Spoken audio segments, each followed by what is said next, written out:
All right, 2 Timothy chapter number 3. I appreciate you being here in spite of the weather, in spite of the rain, and we do have some things going on, trying to get some stuff cleaned up for Jubilee and get things ready to go. And we're under construction. We're trying to get it done during the week so that it doesn't affect y'all and get it cleaned up for services. The Apostle Paul now is beginning to make a statement after he's talked to you about the last days, telling you about the perilous times that are coming. This whole thing will make a great sermon in and of itself, individually, but you would never be able to get to the bottom of the sermon because you'd have to encapsulate all of these things into about 45 minutes or an hour, and each of these things can take 45 minutes or an hour to be able to cover, because there are things that are indicative of what happens in the last days. And then the Apostle Paul says, as an example, he sets himself up, believe it or not, and he puts himself in the spotlight. Now, you want to consider that for just a minute, because the Apostle Paul is going to say, in other words, for you to recognize his authenticity as well as his authorship, as well as his authority, Paul's saying, you can look at my life to determine that I'm not just somebody that's saying a bunch of things. God's done something in my life that's changed me.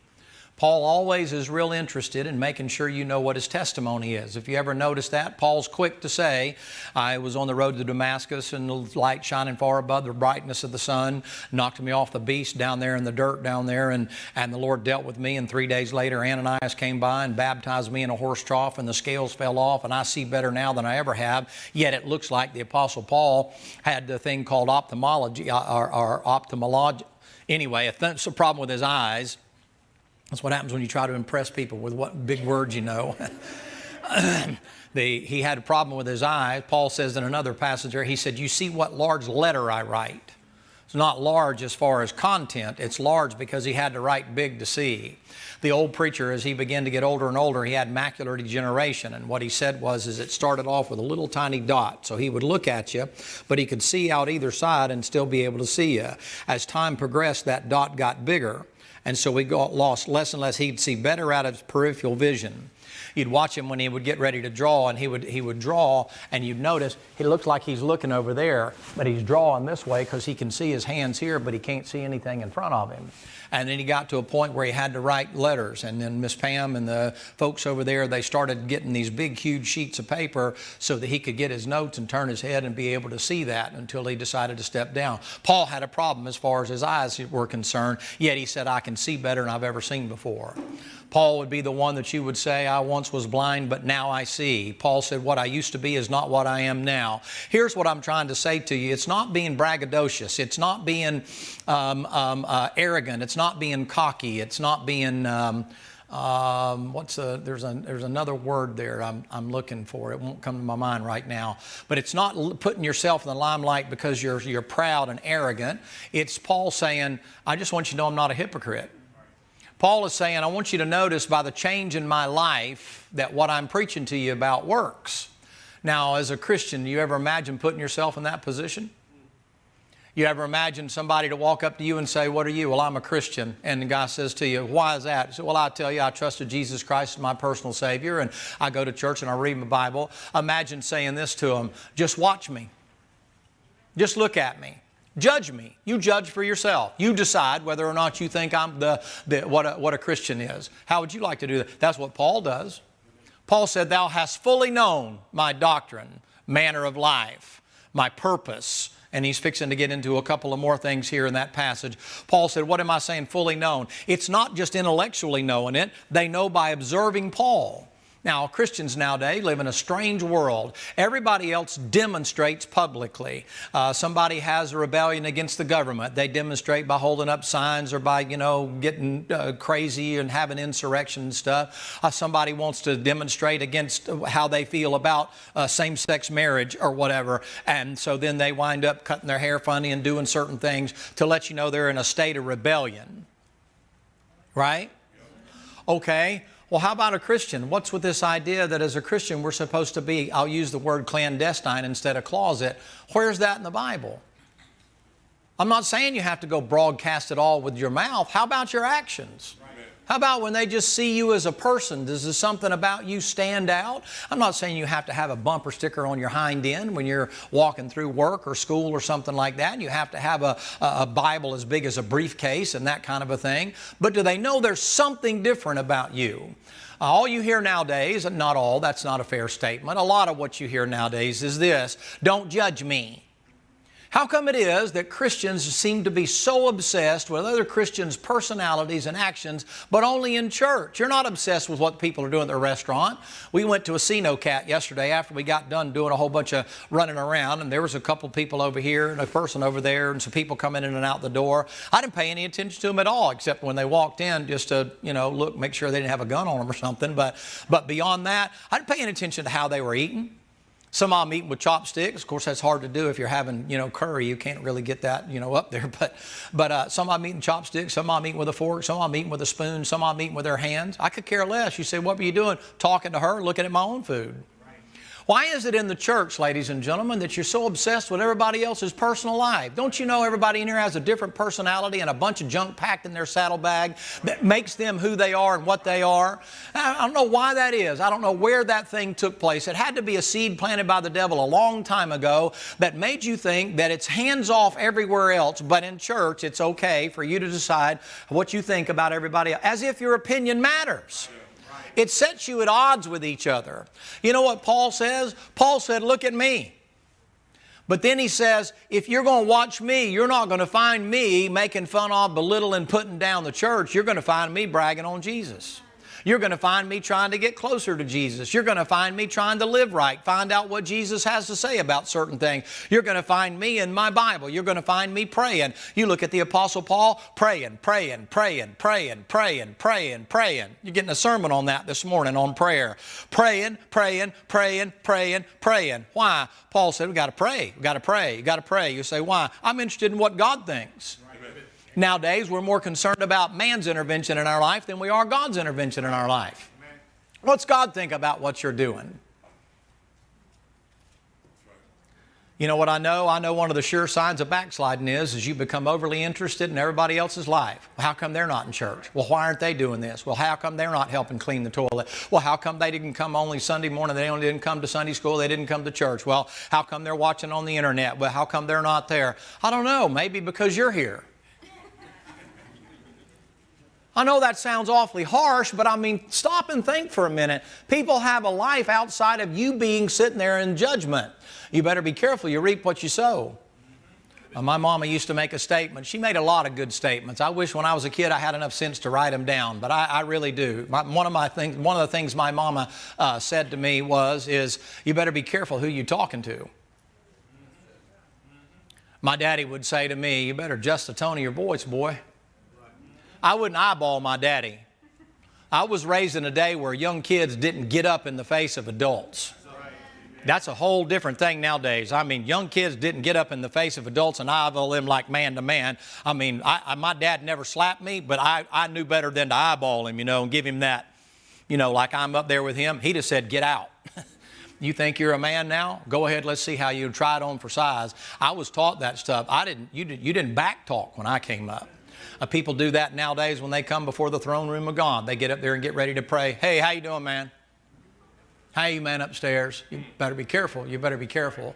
My mama said a lot of profound things, and along the way, you know what she'd say? She said, you want to be careful, son, because when you're pointing that finger, remember there's always three pointing back in your direction. Right. That's right. That's profound. That means you're looking at somebody else, but have you considered the three things that you got wrong? It's a message I preached a number of years ago. It's a pretty hard message, but it has to do with you having a telephone pole sticking out of your eye, and you need to listen to me now. This is important. I'm going to get to this in just a second, but this is important. This is for Sunday school audiences only, because most of the people wouldn't like this.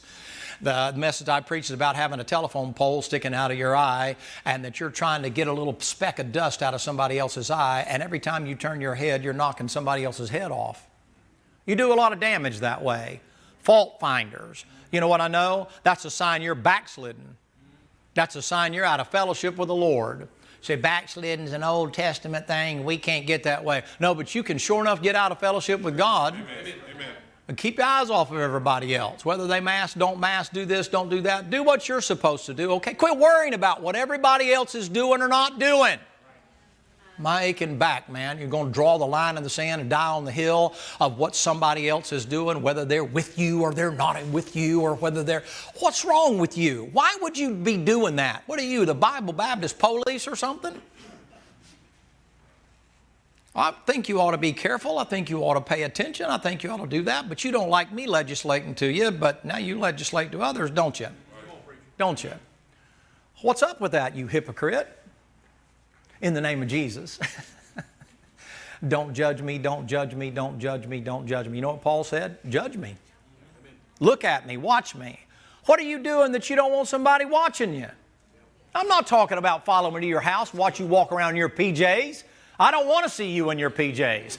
I got no interest in seeing you laying out by a pool somewhere. Greenpeace will be phoning me up saying, hey man, you know there's a whale escaped from the seaquarium down here, and you know, we have a rarity. A great white whale is beached up somewhere and all that other kind of stuff, or an orca or whatever. I ain't interested in that kind of stuff. That's not what I'm talking about, and neither are you. It's not what you're watching on television and what's in your refrigerator and what's in your closet at the house. It's your public testimony. Why shouldn't they watch you? You watch them on the internet, don't you? Don't you watch them? Don't you stay in touch? Don't you make sure that everybody knows what you're doing and where they're going and how things are going? Don't you put out that stuff through all that social media junk? They're watching you. I was away preaching last week or this week, and I got back and I went into a place on Friday with a preacher and his wife there and was talking to him, and my phone went off. I had it sitting right in front of me, and she was back home, so I'm checking to make sure everything's okay, and I pick up the phone. You know what it says? Watching you, watching you.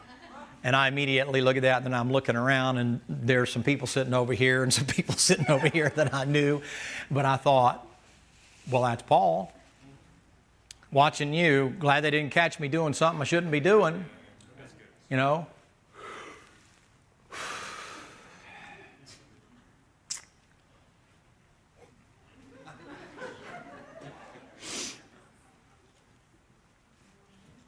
Telling a joke, watching somebody go by, and what do you do when nobody's watching? You know what Paul said? I'm not worried about it. Watch me. Yeah. That's what he's talking about here. Thou hast fully known. In other words, the stamp is not just on what I said. The stamp is on what you watched me do with what I said. Now that's where we are here today. Now I want you to notice he's fixing to say something, and it's a pretty hard thing of all the things he said. Fully known my doctrine, manner of life, purpose, faith. And then he says a word called long-suffering. Come to 2 Corinthians 11. Long-suffering. I got to have the faith that God's going to do what He needs to do. 2 Corinthians, that God told me to do, and those kind of things. But man, when it comes to long-suffering, it's hard to put up with other people, isn't it? Sometimes, isn't it hard to put up with other people? Some of you think you're His little hammer, His little screwdriver, or His little wrench to fix everybody else. Nobody is God's hammer or wrench to do that kind of stuff. God can take care of that Himself. As a matter of fact, in Romans 12, you know what He says? If somebody has something against you, you know what He says to you? He said, don't avenge yourselves. He said, let me take care of it. The question would be, are you long-suffering enough to let God deal with them, the ones that hate you and you hate them and you can't stand them? Are you long-suffering enough while God gets their attention to wait on Him to get their attention? Or have you got to do something to orchestrate it? Are you listening to me? You know what happens? You get impatient. You're not long-suffering.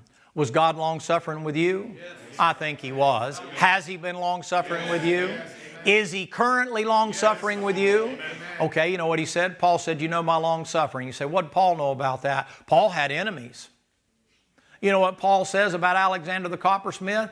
He says, hey, TK, do you know about Alexander? You need to do something about him. Hey, Larry, you know about Alexander? You need to do something about him. Hey, Lance, you know about Alexander the coppersmith? You should don't do no business with Alexander. He's a bad dat, man. I'm telling you what he did to me. Hey, Mitch, let me just tell you about Hey, Josh, let me just tell you about Alexander. You know what he said? The Lord rewarded him according to his doings. I got to go. I don't have time for that. I don't care if you do business with him, don't do business with him. Paul's statement is, as a tribute or as a statement of trying to show you what to do with stuff like that, the Lord reward him according to his doing. I got to go. Demas hath forsaken me, having loved this present world. That's all he says. He doesn't go any further. Leave it in the Lord's hands. Psalm 63, you got enemies? Let God take care of them. Some of you ruin your prayer life because when you get ready to pray, all you can talk about is getting the one that got you. You're quiet tonight. It ain't because it's raining outside. Your whole Christian life is just because everybody doesn't do what you think they ought to do. And the Lord said, yeah, Martha, and we ain't ever going to do it that way. Because Mary ain't the one with the problem. It's you. That's where the issue is. Now, this is for Sunday school. Obviously, the morning crowd can't take this kind of stuff. I know it's being a little bit harsh on you and that kind of thing. If I could get you to turn your eyes upon Jesus and look full in His wonderful face, that means peripheral vision and all. I'm looking unto Jesus, the author and finisher of my faith. I'm not looking at what everybody else is doing. I got enough problems in and of myself. If I could get you to do that, you know what? You'd be a whole lot better off. A fellow said to me, I don't know why this just came to mind. He said, you talk way too fast. I can't get everything you're saying. You just talk way too fast. And I said, well, I'll try to slow down. After the next service, he came up and he said, well, if you slow down and you say all that you just said, we'll be here for 2 hours instead of 1 hour. So you just worry about it. I'll just worry about catching up. That was a subtle way of saying, man, you preach a long time. But then he said, but if you slow down and talk like most people, and you're going to say everything that you say when you're saying it at 3,000 words a minute. He said, we'll be here all day. You'd be like Eutychus and fall out of the window. Right? Y'all want me to slow down? Y'all are used to it. Nowadays, y'all listen to somebody else and you're like, come on, man, get with it. Let's go. Hurry up. I mean, you got something to say it. We can handle it. I used to listen to my schooling and stuff like that. I got this virtual speed thing or variable speed thing that my wife got for me. Back in those days, it was on cassette. And you put that thing in there and some of those guys, let's take our Bible, and I'm like, man, I got a limited amount of time I got to go. So you turn that thing and make them sound like Mickey Mouse. You have to train yourself to hear that. You think they're speaking in tongues, you know, and all this, you got to be able to dial it back. Listen, ladies and gentlemen, here's a point I want to get across to you. The Apostle Paul said that you know my faith. I'll talk about that maybe this evening. But he said my long-suffering. That's long-suffering, giving God time to fix whatever you think needs to be fixed, instead of trying to fix it yourself. Give God time to intervene. Let God straighten out the mess. You've done all you can do, let it go. I heard a preacher say to a woman, she was bawling and squalling. He gave the illustration of another woman, came up there and was praying with her and talking with her. They had a wayward son, a prodigal child, had gotten messed up in dope and all kind of other stuff like that, been in and out of jail. And she's down there praying for him again and praying for him again, just brokenhearted over him, just keep praying for him, praying for him. And that other elderly woman said, you've done all you can. You raised him right. You taught him right. You had him in church. Thank the Lord he got saved. He went to college. He got out of college. He's doing everything he wants to do now. Now you've done all you can do. You're going to have to let God have it. But I might suggest, go get you a small insurance policy on him, so if he does something really crazy, when he's gone, you can take a cruise and forget about it. That's funny. You're like, oh, I could just not even, oh, cut it out, man. It's a joke. But some of you let the prodigals take your joy away. You say, why? God's got to deal with them. Did you hear what I said? That's profound. God's got to deal with them, not some other church member. So what do you know about wayward kids and grandkids and stuff? Plenty. You say, what do? Let God deal with them. I don't need to be reminded of everything they're doing wrong. I'm well aware of what they're doing. Preacher, if I was you, I wouldn't be putting, okay, you already know about it. That's why you make sure I know about it. Not sure what the motive is for that, but at any rate, I realize we did all we could. I had a preacher call me one time, and he said, you know, they're voting me out of the pulpit today. I said, why is that? He said, because my kids have gone haywire. I said, your kids have gone haywire? He goes, yeah. I said, I didn't even know you had kids. Because when I met him, when I went up there to preach, he said, well, my kids are in their 30s. And he said they hadn't been coming to church for a long time. I said, brother, I didn't even know you had kids. I didn't know nothing about that. You know the verse they used to kick that guy out of the pulpit? He that ruleth well his own household. I said, brother, your kids are out of the house. How can you be accountable for that? He goes, I don't know, but they're voting me out today because of that. Well, see you later. You can't be accountable for somebody once they grow up. They got to deal with God. That's God dealing with them. And that has to do with God's family also. I'm coming to this long suffering here. This is a point I'm making. I don't know about you, but God's been merciful to me. When I grew up, I got saved when I was 7 years of age. And I did pretty good from the time I was 7 till I was about 11. I didn't get in a lot of devilment. I mean, you know, I did some stuff, you know, rang some doorbells and things like that and let some air out of some tires, you know, but that's about the extent of it. Not all the air, just a little bit, you know, and that kind of thing. Got my tail tore up too, bad for that. Because I got caught. It seemed like every time I turned around, I did something, my daddy would be standing in the driveway. Where you been, boy? He's like, you're supposed to be at work. Why are you here? Something told me to come home, you know. Thank you. I know who that something was now. But at any rate, you know, you do pretty good for a little while. And then I started getting a little older, and I graduated from high school and was deciding about going to college and doing all the other stuff I was going to do. And I came in one night after the deal. My dad said, okay, my dad's deal was 10 o'clock at night. That was my curfew, 10 o'clock at night. You say, well, that's ridiculous. That's crazy. My dad figured if you're out past 10 o'clock at night, you got too much time on your hands and you're going to be tired the next day. You be home at 10 o'clock. Well, that meant no matter where you were, you got to leave 30 minutes early. That didn't mean 10:01. That's how I was raised. The same generation that said, don't be eyeballing me, boy. You're going to be looking for some new eyeballs kind of thing. And so, you know, 10 o'clock. And then when I graduated high school, he moved that curfew up, 11 o'clock. You can go out to 11. And I asked him one day, I came in right close to 11 o'clock, and he was sitting out in the den reading. And I walked out there and I said, hey, Dad, how you doing? And he said, I'm doing all right. I said, you ever worry about me? And he said, well, I guess a little bit, yeah.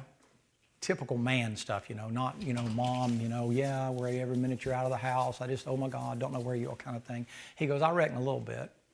He said, but boy, he said, when you were born, he said, I went to an altar of that church where I was a pastor there. And he said, I took you as a little baby. It's almost like I could see him holding me. And he said, I put you up there on the altar and said, God, thank you for this. I'll do the best that I can do to raise him as best I possibly can. But ultimately, he's in your hands.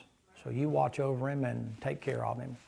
And he said, since then, I'll let the Lord handle it. So, well, that seemed kind of cold and uncaring. No, that's recognizing that at some point I'm going to have to deal with God myself. That's right. Now, I don't know what it is that makes some of you Christians so uncomfortable about other Christians that you just have to always be involved in whatever it is they're doing or how they choose to run things or do things or be or whatever it is. There's a nervousness about that kind of stuff. It's not biblical at all. You're not looking at yourself in light of what the Lord's doing in your personal life. You're looking at yourself as if you got everything the way it ought to be, and so therefore you have the liberty to look at other people. That's not long-suffering at all. You know what long-suffering is? Ma'am, it's you putting up with your jerk of a husband at times.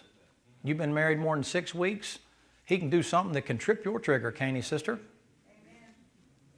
I mean, if you've been around him for a long period of time, you know what you've learned to do? You learn to be blind in one eye and half deaf in the other ear, and you just turn a blind eye to it. Lord God, there he goes again, you know. He's got habits. He'll never change. And you ask him 100 times, please don't eat in that chair. And if you do, would you please get the crumbs up so the rats and the roaches don't come in here?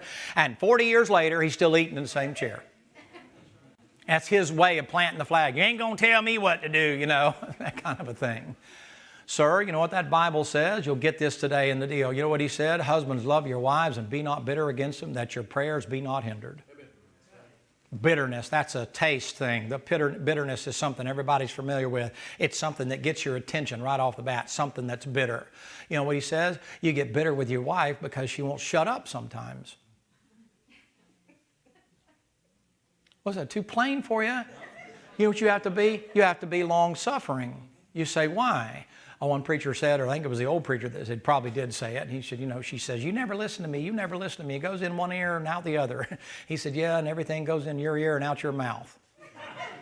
That was a joke. That was a joke. That's what he said. I didn't say that. I'm just saying. You know what can make you bitter? She doesn't do things the way. You know, she's not the woman I married. You're not either, big boy. You don't look nothing like you did when you got married a long time ago. You both have changed. You got to be long-suffering. You say, why? Well, it ain't all about you anymore. You know what you have to learn to do? You have to learn to be long-suffering with each other. You have to be long-suffering with people at work. You have to be long-suffering with people out on that cotton-picking road out there. But you have to be long-suffering in your relationship to God to allow Him time to fix whatever it is that's pestering you. Maybe God put that in there. You know, I call them sandpaper. Maybe God put that person in your life to knock some edges off of you. And instead of, this is why the Lord said to be thankful for your enemies, instead of asking God to kill the enemy, say, God, why'd you put that individual in my life? What's wrong with me that you would allow that to happen? What are you trying to show me? Surely I haven't treated somebody that way. The Lord said, well, now that you ask. Do you see what I'm saying? Watch the Apostle Paul here. Is this making any sense to you at all? I know it sounds like I'm getting on to you. I'm not getting on to you. I'm just saying you live in a different generation now. You live in an entirely different area of time now where people can't just say, what thus saith the Lord. Now it's, well, thus saith the Lord, and then there's this exceptional clause. There's this parenthetical statement. There's this, well, I know what he said, but. And that's what you're going to hear from Brother Lance, I think, Sunday morning. You're going to hear this Saul syndrome. Well, I did it. It might not have been what you thought God wanted done, but it's what I thought God wanted done. God said it. That settles it. Saul's the perfect illustration of the modern believer. God said it, I interpreted it, that settled it. Well, you know what happens to Saul? He loses the kingdom. All right, notice in 2 Corinthians 11, this is the Apostle Paul. Now, we're going to talk about long-suffering for just a minute and give you some verses on it. Paul says this, of the Jews 5 times received I 40 stripes, save one. Isn't that the people he's trying to help? Are you hearing me, Christian?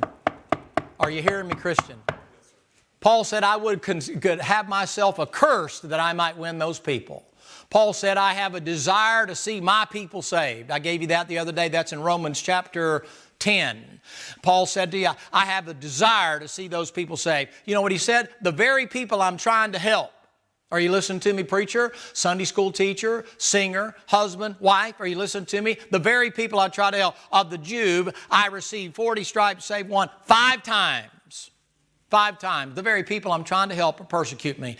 There I was beaten with rods. Once I was stoned. Suffered shipwreck. Night and day have I been in the deep. Journeyings often. Perils of waters. Perils of robbers. Perils of mine own countrymen. In perils of the heathen. Perils in the city. Perils in the wilderness. Perils in the sea. Perils of false brethren. Weariness. Painfulness. Watchings often. Hunger. Thirst. Fastings often. Cold. Nakedness. Besides those things which cometh upon me daily. The care of all the churches. You going to tell me the Apostle Paul wasn't long-suffering? Having to put up with that? What if you're trying to help those people and all you ever get back is somebody spits on the bottom of their shoe and rubs it in your face? Paul said that's the ministry. Paul said I didn't expect it to be anything but that. But God better grant you the long-suffering that goes along with that in order to be able to do it. Come to Ephesians chapter number 4. It's not patience. Patience, long-suffering is a fruit of the Spirit. And to do it, you got to have a relationship with God. Now, if I were to put you to the test today, Ephesians, is that in the New Testament? There it is. Ephesians chapter 4. I get my mind running too fast sometimes and it don't quite keep up with my mouth. But if I were to test you today and to find out whether or not your relationship is what it ought to be with God, and we were to put as the grading system or the grading scale your long-suffering with other people, how would you grade out?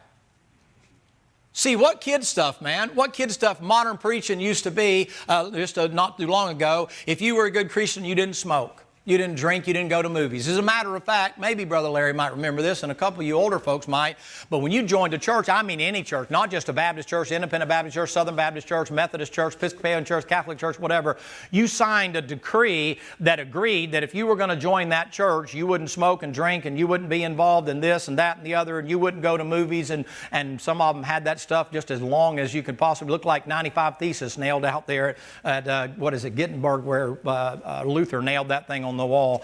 It looked like that thing laying, you sign your name at the bottom of it, making a promise to the church, that kind of a deal. Well, what if your only judgment was just long-suffering with each other? You know, long-suffering like God's long-suffering with, as you all admitted. You all amen. I got you to say amen. I didn't say King James Bible and all that, the things that make you shout. I said, has God been long-suffering? Amen. Yes, He has. Is He still? Yes, He is. You know, is it currently? Yes, He is. Okay, suppose that's a testimony of your Christianity. There's your good WWJD. What would Jesus do? Well, I don't know. Doesn't He say, forgiving one another, even as God for Christ's sake hath forgiven you? That's more than just when somebody sinned against you. Can you forgive them acting stupid sometimes? Can you just let it go? Well, you know what? Maybe they're acting out of care. Maybe they had a bad day. Do you ever have a bad day? My aching back, man, I guarantee you. Sometimes my wife will walk in the room and I got my head buried in the book and I'm trying to figure something out, and I'm on a trail, man, and I'm running it like a hound dog's running after a rabbit or a fox out in the woods, and I'm buried down on that thing, and the Lord will fix it where she'll come in there and she doesn't know what's going on. She's got no idea that I'm in the Shekinah glory. I'm up on the mountaintop watching the Lord be transfigured. She's got something she needs an answer to. And she comes walking in there, and she'll say to me, you know, I need to ask you, I need to, and I give her that look, and the Lord said, well, my. Pastor, you can't hit the pause button long enough to take care of the one who's been taking care of you all these years? Now, He's different than He is with y'all, to me. He'll say, you're a jerk. And then I'm like, honey, I'm really sorry. He's like, too late now, bud. Because she can tell by how I looked at her, she'll say, I'm sorry, I can come back later. Man, I feel like a stinking dog.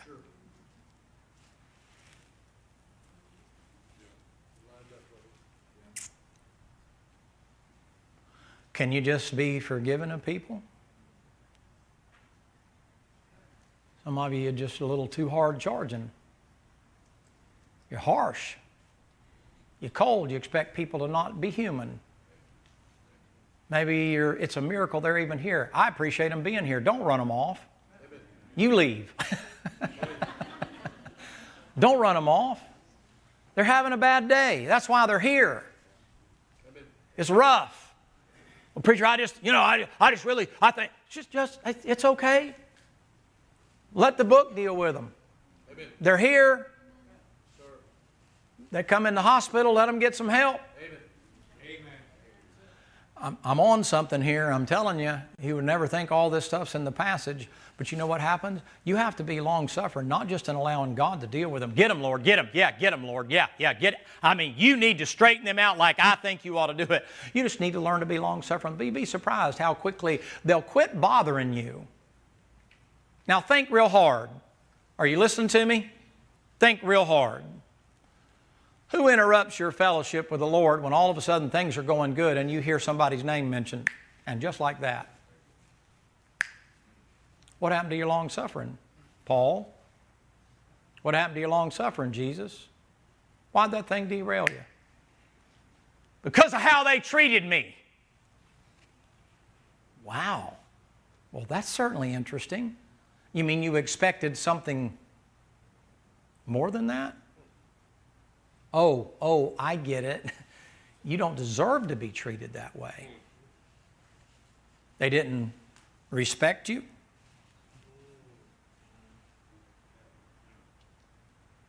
Did you earn their respect? Come on. Preach it right there. Do they know who I am? Wow. Seriously? Ephesians chapter number 4. Maybe I should just preach this in the morning service. It's getting rousing reviews. Paul says, I therefore, a prisoner of the Lord, beseech you that you walk worthy of the vocation wherein you're called. How, Paul? With all lowliness and meekness. With what? Longsuffering. Keep going. Keep going. Well, you kind of trailed off there. In 3 verses right there, you know what the Apostle Paul just said to you? He said, the pressure's on you, not the one talking about you. Look at it, read it. That applies to you. That not apply to other people. That's when somebody doesn't do what's right. How am I supposed to walk? I'm walking worthy of the vocation. What's the vocation? I'm a Christian, right? How do I show that? Lowliness, meekness, long-suffering, forbearing one another in love. You know what that means? Put up with somebody. They're messed up as a soup sandwich. Okay. You got to put up with the Herbies. You got to put up with the Tommies. You got to put up with the big. You say, why? God brought them on your way to give you rewards and glory, to see whether or not you're as much of a Christian as you think you are. You have to put up with the people who, you know, they don't look at you, they don't pay attention to you, they don't care about you, they don't worry, they don't act the way they ought to act. Why are you so focused on that? I don't know why it is. Some of you think you're in Afghanistan or Iraq or in Vietnam or something. Your head's on a swivel every time you're at church. You're kind of like, did so-and-so get that? Did they see that? Are they doing, what are them kids doing over there? What? And the Lord's like, my goodness, man. That guy moves around enough. Why don't you pay attention to him?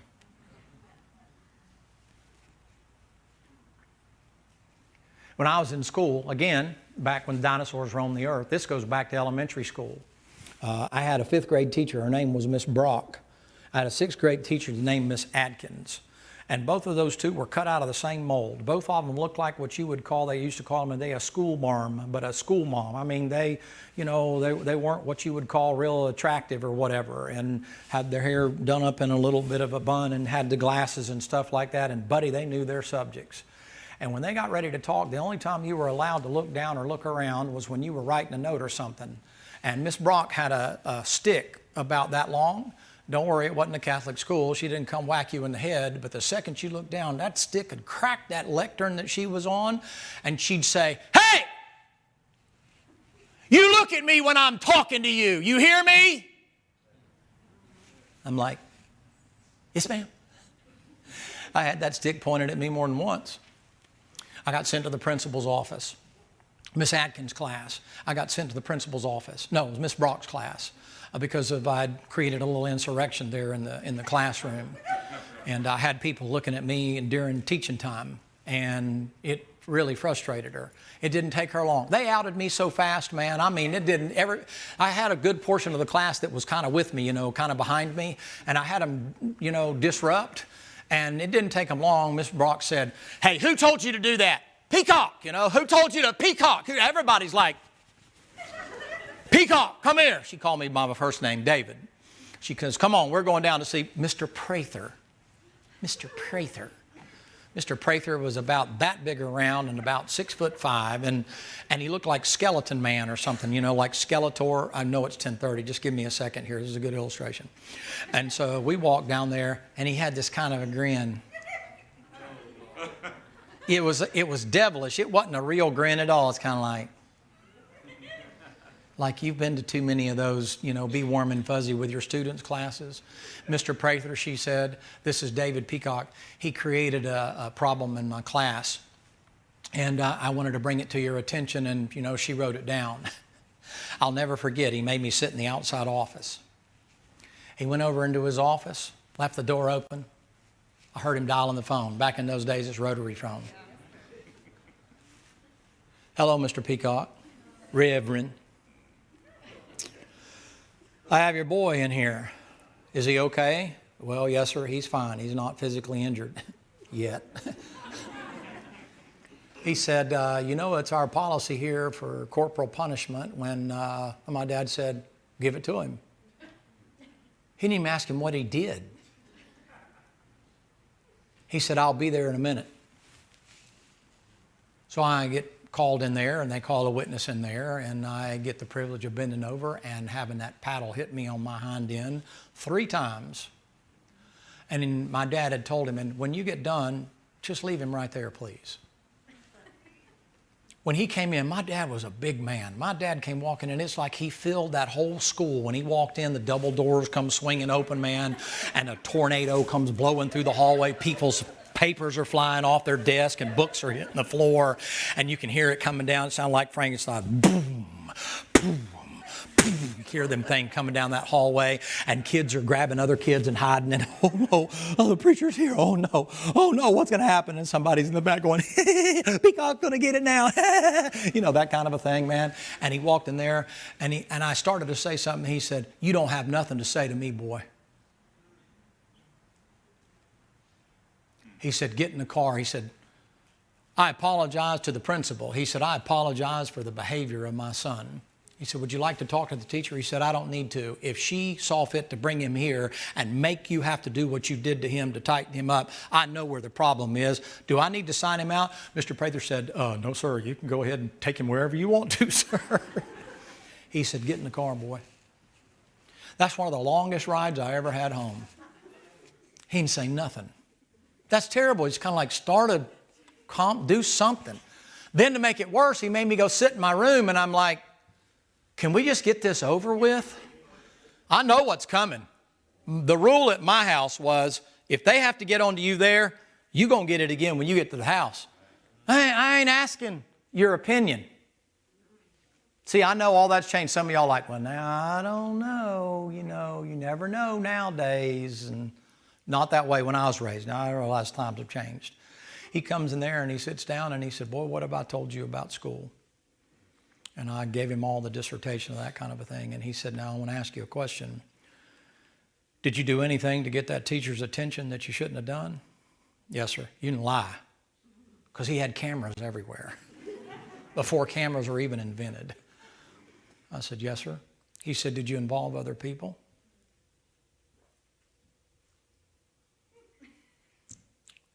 "Yes, sir." He said, "Do you understand why she took you to the principal's office?" "Yes, sir." He said, "And what's the penalty for that?" I said, "I get a whipping." He said, "Do you understand why I'm giving you a whipping?" I said, "Yes, sir." He said, "Okay." He said, "What'd you get?" 3 swats with a razor strap. Tuned me up. I was in the 5th grade. How old are you in the 5th grade? How old? 10 or 11? It's 55 years ago. But I remember the lesson I learned, not the pain I felt. You say, why? My foolishness caused other people to.